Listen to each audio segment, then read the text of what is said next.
Be blessed by the divine. What are Kundalini energies? Let's understand what is Kundalini. Like I have said in many videos in the past, our life force is our Kundalini Shakti, Kundalini energy. So where did we inherit this from? From our father, mother. Where did they inherit it? From our grandfather, grandmother. And so on and so forth. If you go back in time, from the first human being, this Kundalini Shakti or Kundalini energy had been inherited by generations after generations, and we have inherited it from our parents. Where did the first human being inherit it? He must have inherited it, or she must have inherited it from an animal, as we all mostly accept this theory of evolution of Darwin, that a human being evolved from an animal. And therefore the animal energy must have evolved into the Kundalini energy of the human being. Where did the animal receive its Kundalini energy from? Perhaps from a lesser form of energy, from 5 sense animal to a 4 sense, to a 3 sense, to a 2 sense, to a 1 sense plant. The 1 sense plant must have evolved from the earth, as we all widely accept this particular theory to be as true, that this energy must have evolved from the planet itself. And the planet, as the rishis call it, as a conglomeration or a group or coming together, fusion of Pancha Bodhas, Prithvi, Teyu, Appu, Vayu, Akash. The earth, water, fire, air, and either energy particle. Even the scientists accept that there is a subatomic energy particle. In the last few years or so, scientists have been proposing that there is something called as a God particle, or called as Boson. Whereas our rishis, particularly people like our Guru Sri Vethathiri Maharishi, has proposed a subatomic energy particle called as Vethon.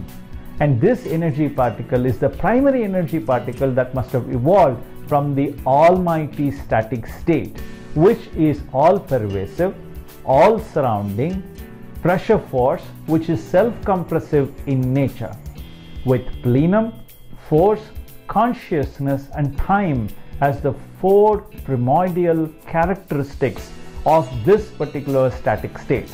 Because of its self-compressive nature, this evolved into a subatomic energy particle, and because all subatomic energy particles are compressed further from this almighty force, they come together. The weaker energy particle becomes the satellite for a stronger energy particle, which becomes the nucleus, and they form an atom.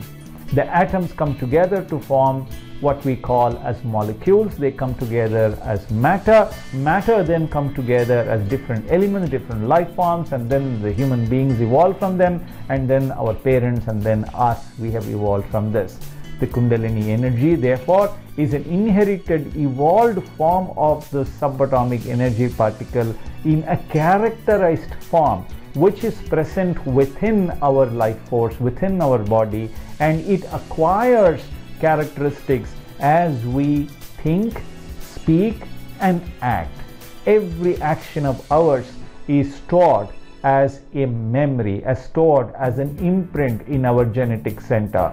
And therefore, man is nothing else but God with imprints, God with characterization. Sometimes can even be referred to as God with impurities. So what is the purpose of Kundalini Shakti?